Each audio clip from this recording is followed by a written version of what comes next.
Hello, listeners. Welcome to another episode of Hitchin's Razor. Jai Shri Krishna. Salam alaikum. Today with me is Kush Kotecha. He's a British national, but he's of third generation British national. His parents was from Kenya. He's like the gym-going version of Rishi Sunak. Welcome, Kush, to the podcast. First of all, listeners, sorry, we've been out for a while, so it's basically traveling to India, and then I just got back to Edinburgh. So this is live recording from Edinburgh, and then this weekend Kush came from Stockton-on-Tees, just close to Middlesbrough, which is close to Newcastle, which is in England, to Edinburgh. It's to smoke his first joint in Scotland. Yeah. So over to you, Kush. Thank you. Jai Shri Krishna. Yeah. So sorry about the noise. It's just we're finishing the last Scotch pie, embellished with Indian palak dal. So just to show the mutual respect for food of these two countries. What do you think of the Scotch pie? Scotch pie is alright. It's not like your usual steak and ale pie. There's nothing wowing about it, is there? No, I think that's, like you said, that's because we had the mushroom biryani, which is just loaded and laden with flavors. 12 out of 10. 12 out of 10. You come to the Scotch pie. Yeah. Well, a review of the food we've had over the week, British food. We had the fish and chips. That again was pretty dire. Not gonna lie. Fish and chips, it's okay, but as a dish, it's pretty bland, isn't it? For English people, that's the highlight of their life. It's fish and chips. We tried monkfish. That was good. Yeah. If you get the opportunity to try monkfish and it looks fresh, try it. You tried. It's worth a try. In this occasion, we went to New Haven in Edinburgh, where you have the fish market. So the anticipation is that you get freshly caught fish there, and the usual ones are haddocks and cod in the UK, but in this occasion we got monkfish. Spunkfish. Spunkfish. The hell, this is not that kind of a podcast, mate. And then so we got monkfish. I think it's just the random jump from a monk, which is divine and spiritual, to spunk, which is your hobby, to be honest. It's not a smooth jump. But anyway, we got this fresh monkfish plus king prawn scampi. We still have not figured out what a scampi is. What do you think, Kush, that is? I don't know. But all I know is that the prawn scampi was £10 and the monkfish was 13. Well, 11 if you get single. So for £1 more, we should have just got another monkfish or the prawn scampi, really. Well, I don't know if from the pictures it looks like the monkfish lives or likes to live in mud. So I am. Ugly. It's definitely an ugly fish. It's an ugly fish, and I have to question its dietary status. It's probably not following a healthy diet. Living in mud. Who won't want to live in mud anyway in the first place? So that's a questionable choice. Well, you get women that use mud masks, don't they? So if anything, this is living in mud the whole time, so it's a permanent mud mask. Oh, yeah.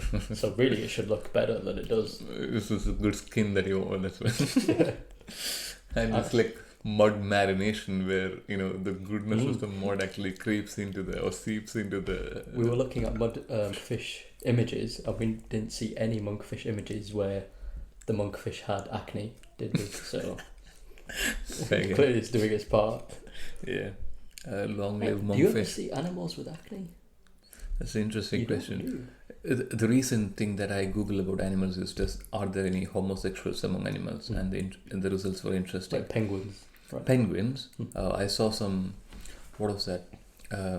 Squirrels or some sort of those fox with wings, that sort of creatures in Oh, and they were like doing a fellatio happily on treetop. Not the sort of thing to speak on a podcast like this, but sorry about that. That's the animal life. So yeah, you can't hide from it. animal acne and animal homosexuality is probably common than what we think. I also wondered if animals have different accents around the world. Like a cat here would sound different from a cat maybe in Asia. That's a bit of a bad example, but in wildlife maybe. That's an interesting one. The recently something that I've noticed is in the pitch. Human beings. When in India they have a higher pitch when they speak, whereas in the UK it's much more of the low register. And my theory is that it's because of the temperature that you have your vocal cords vibrating fast so that you can easily raise the pitch. Whereas in the UK it's always cold and miserable, and you have to bring it from the stomach and then probably. Have you found that your singing has benefited over here? You're able to get lower easily? In fact, I think the recommendation is that you practice singing in a low temperature. So in India, people usually get up early in the morning, so that's when the temperature is low. And if the question is whether I have benefited, I can't say it categorically yet, but I'll keep that in mind. Go support Vinod's first performance. Thank you very much. Thank you very much. So why did you come to Edinburgh, Kush? You wouldn't stop asking me, so I just said, Oh yeah. fine. Just so you'd shut up. Yeah. That's why. Kid. No, Edinburgh's a lovely place. I really wanted to see Arthur's Seat, and then really wanted to see Cramond and the Botanical Gardens, which we did all of, so that was great. Didn't get to try my fried pizza though. You got your fried Mars bar. Tell the audience about fried Mars bar. It was a letdown. You can do it at home for much cheaper. Yeah. £5, £1.50, £1.25. You can find 4-pack of Mars bar and just do it yourself at home. Much cheaper. So what they do is, again, I think probably the audience are not familiar with what fried fish is, which is fried in a coated batter. So similarly, they take a Mars chocolate bar and then dip it in batter. The batter is just water and like corn flour or something. No, it's just, I think, normal flour, like every all-purpose flour. But it's mixed with a bit of water, so it's not just dry. And then just fry it in hot oil, like how you fry your samosas or fish or jalebis. And then you get the fried Mars bar, which they sell for £5, and that's appalling. That's a scandal, maybe. It was. But to be fair, I thought it was an abominable thing to do, to fry a Mars bar, and I did taste a bit from a Kush's travesty today, and then I found it a bit different. So don't be shy to try different things when you come to Edinburgh. One being fried Mars bar, the other one being fried pizza. So good luck. What else then? The hot chocolate concept is okay, like how it was hot. That's probably the only thing that it had going for it. Otherwise, it was a waste of money. Don't buy. £5. Well, if it was for £2, do you think it's worth it?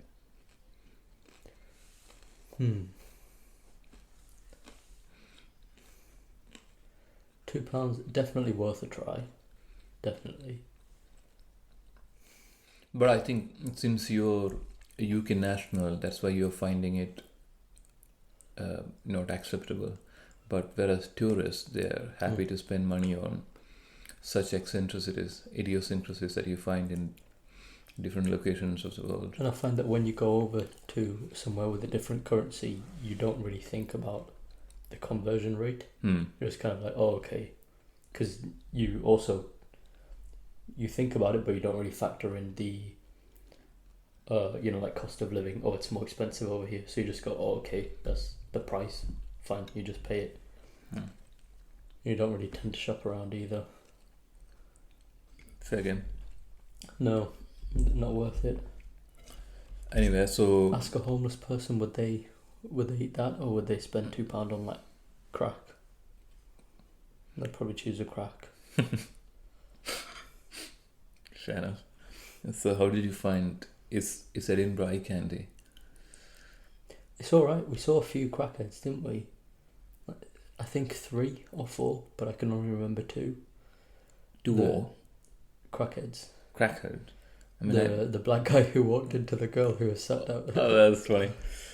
So what happened was there was a black person who was drunk as a skunk, and then he was in the bus that we were traveling, and then he got down at one stop, and there was this rather fat chick on the side of the road. Yeah. Sat down on the side of the road on the platform, and then was listening to music, headphones wired in, and just deeply into it. And this guy who doesn't know where is west or east, he just walked straight into the lady sitting there, and the lady gave this weird reaction, the fuck, because I think it was weird because if you think about it, it was like around his pelvis region was close to her face, which was. Oh, he was out of it. He was, yeah. He just went to the fence and like held on for stability. Yeah. But it just chose a poor spot. Which was funny from inside the bus because we had the audience, but I'm pretty sure the girl went through there must be a chill down her spine. This she won't go outside again. Yeah. That's it. Not even for fried Mars bar. Then we saw that woman. I don't know if you noticed that woman who was tweaking with her kid. Tweaking? Yeah, that was really weird. She was talking to the kid as if like. It sounded as if, or it seemed as if she was almost like paranoid. And she was saying like, "Oh, I'm not gonna do this again." She was definitely on something, or mentally disabled. Was that the one who had like 3 kids? Was in the bus? One kid, not on the bus. On the bus, sorry. Outside the bus stop when we were on the bus. She threw this bag, this fairly large bag for drugs, if it was drugs, but it looked like drugs. It was white powder. Right. That's all I saw. It could have been sugar because it was a significant amount. She literally just picked it out of her bag and she was like, she threw it over the fence. And she's like, there, it's gone. And she was talking to this kid as if like the kid had said, you know, like, it was like, why are you taking drugs or some shit, you know? Right. And the kid was just stood there like, 2 years old or whatever. Like, what are you on about? Right. Yeah, I don't know. That was definitely concerning. I felt concerned for the child. Oh, that's sad. I thought about stepping off, but then I thought, well, if something did happen, I would hope that the people who were actually stood next to them were like that. Right, yeah. Calm down. But would you say that the lady was the kid's mother? The kid seemed well kept. Right. You know, it wasn't skinny or anything. It was kind of chubby a bit. So, you know, dressed okay. So it looked as if it was, you know, doing well for itself. Right. I mean, if you just looked at a woman talking to a child and they're both on their own, you'd assume mother, right? Yeah. So that's naturally the assumption. They didn't share hair similarity. Yeah, I don't know. To be honest, I did think like, maybe the child was just kidnapped and just taken by this woman. But I think you saw the child was speaking to the... No, the child was not speaking to the woman. Oh, okay. The woman was acting as if the child had like said, "Oh, why are you taking drugs again?" And she was like, "Oh, fine, I'll stop taking it. You know, like that kind of thing." Probably an acquaintance, or maybe he lives in the same neighborhood. Dealer, maybe. Dealer. Dealer. It could have been though. It could have been like a ploy. You know, like no one's really going to check a kid, are they? Right. Yeah. I think they do that, don't they? They use quite a few young kids nowadays in England. Do they? Oh, that's mad. We learned in college about this thing called county lines, which is where They basically they recruit kids. Hmm. So they might say like the video was about some kid who came from a poverty background but wanted to be a boxer. Right. And they basically recruited him by saying like, oh, we'll pay for your boxing lesson, whatever, like befriended him. Right. Or we'll pay for your first fight, whatever, blah, blah, blah. Your gloves, whatever, your kit. And then they turned around and said, oh, we've paid for all this stuff, you owe us now. Oh, okay. Go and do this. Just take this bag. They didn't even need to tell him that there was drugs in it. You know, just he doesn't need to know. Just go take this bag. And he would cross over county lines and then they just use them like that. Oh, that's freaky. It's poor, but at the same time, I was talking to Steve about this. You know, I think at the moment there's definitely a big neglect on parental responsibility at the moment. And the child, you know, they're in that position because ultimately the parent has had an impact on their life so far. What has the parents' role been in that?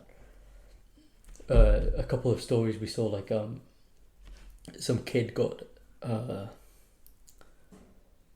identified as a cat or something in school. Right. And the school was being investigated, but ultimately shouldn't it be the parents that are being investigated for allowing that behaviour in the first place? So I mean, if you're saying why is the school allowing that, why are the parents allowing that? Are they feeding the child cat food? No, then is it really a cat? There's all sorts of problems there. But it's like they just kind of avoid parental responsibility at this point. A lot of it is on school. It's just like as if school is daycare now. Mm-hmm. And yeah, fair enough, your peers have a big influence, but ultimately the parents, if they're there, present in your life, trying to teach you the right things, yes, you could still go astray, but it's less likely, and there's a bigger chance that you'll see some of those traits still try and come out, even if they do go down the wrong path.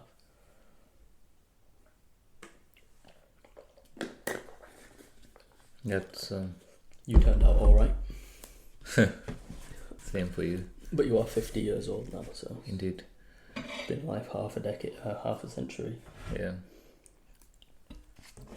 So there when Jesus got nailed to the cross. Yeah. I handed over the nails in the first place. They forgot to bring some. I had some spare in my pocket, so that's good. I mean, not the Jesus or the kid story, but the parental responsibility. It's something. I don't. It can't be in the law or anything. It's just morality in it. What baffles me though is that it's not illegal to smoke or drink when you're pregnant. Right. But if I hit a pregnant woman in the stomach, that's illegal. Hang on. You could be smoking and drinking every day and your baby will 100% get fucked up. We know that from data, right? It shows that. But I could just like smack your belly lightly and make it jiggle. And that's a problem. What? No, I think one is violence. The other one is, I don't know. It's definitely harming the baby. You know that. Have you seen the meme where the mom smoking during pregnancy and the kid end up being a PHP programmer? That's funny. Right, anyway, let's get back to Edinburgh, which is the topic for the day. Oh, and then yesterday when we went on the buses, it was irritating, that girl who sat behind me. Right. When I moved, got on the bus, about like 20 kids and two parents, and then she was like, what was her name? Lexi, are you gonna be sick? Don't sit there, you're gonna be sick. And she's like, no, I'm not gonna be sick, Mom, I'm fine. Fucking, why are you sitting behind me if you think you're gonna be sick? Right. Like, you're just gonna throw up on me. Oh yeah. So after like 10 minutes of tension, just going, oh, she's gonna throw up on me, I moved to you, and then she decides to turn around and start talking to the guy behind her. So now she's still facing me the whole time. And then I find out they're going, we're going to New Haven. I find out they're going well past New Haven, Right. so they're on the whole time. What can you do? Anxiety level high. Yeah. Yeah. She didn't throw up though, luckily. Luckily, yeah. I was thinking like, I was just going to turn to her and say like, Lexi, we've got 2 stops. Just don't throw up for 2 stops. Then you can do whatever you want. Don't grow up the, on. the mom was also asking this other lady, do you have any carry bags, like the plastic, Oh. the polythene ones? Yeah, because once I moved, the 2 seats in front of her were free, and 2 other people came and sat down in those 2 seats. I thought, you've got an umbrella at least, you know. That's the only bus driver I didn't say thank you to. So It wasn't the only bus driver I said thank you to. The woman yesterday when we got off the bus, we got off at the middle door, not the one next to her. Yeah. So we didn't say thank you. Yeah. That's fine, she's a woman. But you said you won't see people saying thank you to bus drivers in Manchester. No. Do you like Manchester? No. Do you like Edinburgh? It's alright. It's not bad. I need to try the fried pizza and determine Decide whether it's worth it. Yeah. How was Arthur's Seat, which was on your list? Yeah, it was alright. We saw those Ranger Rescue or whatever. We saw them. The birds were fairly used to people, which makes sense. They're there for the food that you drop behind, and next time we do it, we'll parachute down. Yeah. Or the birds, you mean the one where the magpie shagged the crow? And the macro. So it's a funny bird which had a bit of white hair around its neck and just around its fuselage, just like a magpie. This sounds funny. So we were speculating that this is a crossbreed or some mishap among the crow community or the magpie community, where one outlandish, fiendish magpie went out of the community and then shagged crow. And then we tried that biscuit cake thing, that lemon one. Yeah, That was that's pretty pretty decent, good. I thought. Yeah. I don't mind it. If they want to sponsor us, then we'll name drop them. But otherwise, unknown. You'll never know who they are. Yeah, and the pea snack, just a peanut snack which I had, was pretty good. The green one. I thought you said you didn't like it. It's just all right. It was all This right. banana chips was good. Yeah, banana chips sort of dipped in chaat masala. They're always good though. Banana chips can't go wrong, unless they're sweet. Get out. I was where do you go next then? Cramond. I mean, to get to Cramond Island, we had to look at the tide timings, and we got it wrong on the first day. So that was a epic fail. So we went to New Haven to the fish market. About that we already discussed, and then we went to Portobello Beach. No, we didn't get a pint there, did we? Did I? No, we we got a didn't. pint in New Haven. We got a pint in New Haven. I had a whiskey, single malt. Nice pub. Old people. Good song selection, to be honest. There were Doug's. Friendly Maps all over the ceiling. Hmm? Maps all over the ceiling. Yep, dogs allowed. Doug's allowed, yes. Nice. Live music after 9 p.m, which Yep. we went there for. Forgot what was his name? I can't remember anyway. Then we went to Portobello. It's a nice beach walk. It was like 2 miles from where we walked, end to end, maybe less. I can't remember, but yeah, something like that probably. Yeah. About 2 miles. We go back and then we went somewhere. Then there we go. We go for a pint. The Hanging Bat in Lothian Road, and they have this wide variety of cascades. And It's a scam, to be honest, why? because you're paying pint prices for a third of the size. Like some of the drinks, they don't. It's like not even a. It's not 550 Yeah. ml. It's 440. So, but you're paying the £4 of. Well, I think 4 is fairly decent. That's because okay, but when you get like a third, it's not a third, to be honest. It's just 100 that's ml. what it said. The one I got the second time round, it said. But that was 8%, by the way. Is the one he got the second time was 8% alcohol by volume in beer. So I don't Doesn't think matter. if you drink Henry 440. Weston is about 7 point something percent. Right. It's a cider. Right. My friend drinks, and you can get 2 for £5 in co-op. So In co-op. there you go. It's It's like, never the same quality as what you get from the tap. So that's true. It's bottled though, so it's better than a can. yeah. If you drink from a can, you're an alcoholic. There's no other reason why you would want to drink from a can. Except if it's innocent gun. Oh, talk about innocent gun. Pour it into a glass. Yeah, okay. What about innocent gun? First experience. First time I had it, it was nice. It was a lager, but with a bit of a fruity twist to it. Then the one we just had, I didn't really taste anything special from it. It just tasted a bit like lager. No fruity aftertone or anything. Yeah. I think it's that wow factor. You have it once, you're like, wow. Really? Yeah. No. Probably you think because you had it back to back, and then your taste buds got adjusted to it. Maybe. Yeah. How was Cowboy Lager, actually? Ass. I liked it, to be honest. I don't know. If you like to eat ass, then have Cowboy Lager. If you like to eat shit, have Cowboy Lager. Kush likes Stoffood Press as well. No. The cider, so. Do you get Stoffood Press in India? I suppose no. No. Thank God. Yeah, thank God. India's a good place, isn't it? If you don't have Stoffood Press, any place is a good place. What else did we do? We went to Cramond. It's an island. Well, we cooked dal yesterday as well. Yeah, we cooked dal yesterday. We cooked mushroom biryani the day before. Unfortunately, we didn't have a mixer grinder to make ginger and garlic into a paste, which was a shame. I think we should definitely do that next time. And then we bought tomatoes as well to slow cook.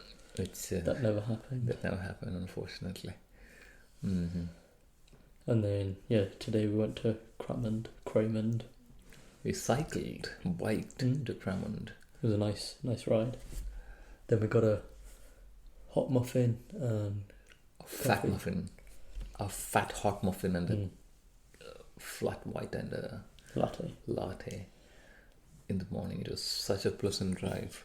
I wish I could explain it to you, but it would be rather beneficial if you experience it. So when you get a visa, or if you're in the UK already, just go to Cramond Island and then bike from the city centre if you could.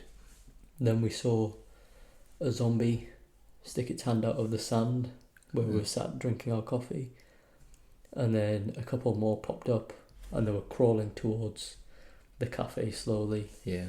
And the boys that were staffing the cafe, they threw some guns at us and were like, here, take the, and then we just shot them all down. Yeah.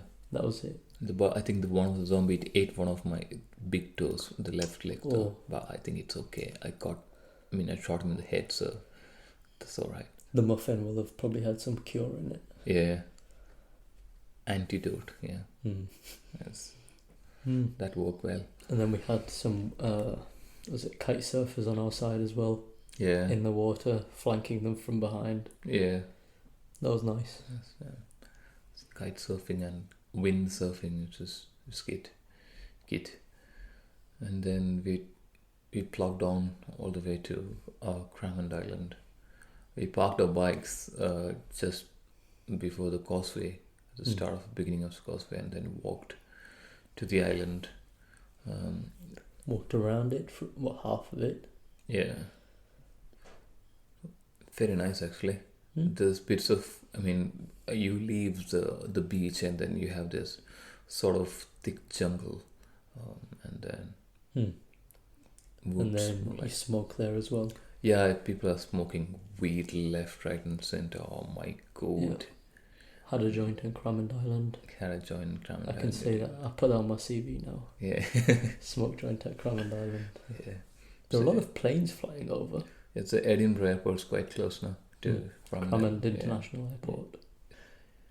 Anyway, and then moved on to the other side of the island where there was, the yellow, is it algae or algae? Algae? Yeah. Okay, whatever. That growth on the rocks, and then it was quite a sight. So took a nap there, and then kept walking, and so there was some people, mad people burning a man. Maybe it was a zombie. It was a zombie, yeah. It's just, yeah. Yeah, I forgot they were burning that. On a cross, a zombie on a cross. Yeah. Jesus. Might be reminding me of something, but yes. And then Kush went to look at some rocks, and it's whether it is sedimentary or otherwise. Igneous. What was the third category? Forgotten already. It begins with an M. Magnus something, probably. I can't remember. Bit drunk, sorry. Memories abysmal. And then I went the chasing. Thousands of listeners will comment in the comment section below. Sorry, kids. Yeah. And then I went chasing after this girl with nice, big, prominent eyes, and eyes. It didn't get anywhere. But after that, went to the botanical gardens, of which Kush will speak about now. I think I might fall asleep while you're speaking, but go on. Vinod contaminated a lot of the plants. Yep, I did. He even tried his own attempt at splicing. Yep. We saw some wild raspberries on Cramond Island as well. Yeah. Which we did not see any raspberries in botanical gardens. That's a shame. So, Cramond Island 1, botanical gardens 0. Yeah. I was thinking if with all those botanicals in that garden, if I am to make a gin myself, my own gin, I could go scavenge in the botanical garden and get some botanicals for my gin. Just get a couple of small bottles and then just put some leaves in each one, let it infuse. Right. Well, that's not the gin making process, I think, but if that works, very well. And tried a basil and peach cider a few weeks back. It was alright. The basil aftertaste was there. The peach was obviously there. It was alright. Cider. Okay. It's good. Then what did we do? Went to Cramond Island, then gardens. Comedy club. That was it. And we went to this comedy club to see stand-up comedians perform. Stand-up people perform. That was the verdict at the end of it. Yeah. Not much of comedians, but that's pretty much it. The only joke there was the cowboy lager. It was terrible. But I was keen on trying spiced rum with coconut water, but nobody was ready to serve me coconut water, so I had to settle for ginger beer, which is not bad. It's alright. And then also tried this Edinburgh gin with gooseberry and elderflower. I don't know what elderflower is, but we'll find out. It's a white flower. Is it? Yes. And that was quite good. Considering you had this coconut water here as well. Yeah. Do you not feel enraged that you could have had your spiced rum and coconut water? Yeah. I'm pretty sure next time I'm carrying my own coconut water. If that's not allowed, then I'll carry my own coconut. Why not? There's an artist who, I think he sniffs paint or something and then squirts it out of his eye. Yeah. So what you could do is sniff coconut water and then squirt it out of your eye and pretend to, I'm just crying. So they don't go, you can't bring outside goods inside. You say, I'm just crying, that's fine. Yeah, I'm still thinking, why did you use the word artist who sniffs or paint and then squirts it out of the eye? That's true. That artist is sort of a misnomer there, and then crackpot. That's what we're looking for. Euphemism. Correct. Also you do. And then... then we tried the fried Mars bar. Yeah. Kush was over the moon. Yeah. And then Euphoria. And ecstasy. Fried double decker. Yeah, so there's a big thing. Fried Mars bar. I think we already spoke about it. And then that's that. Then came home, had Scotch pie. And dal. Palak dal. And macaroni pie. Macaroni pies. That's- Cheese in the middle of the night is what, 1:30 now? Oh, fucking hell, 2:05. And then, bedtime now. yeah, bedtime. Kush's leaving tomorrow morning back to whatever God's forsaken village he's from. What was it? Stockton-on-Tees. And Yes. then there's nothing much to do there. So that's all the enjoyment he's gonna get in this Life. life, probably month, year. Kit, very well. Thank you for coming to Edinburgh. Thank you. Edinburgh, everything's Edinburgh. Good night. God bless. Bye bye.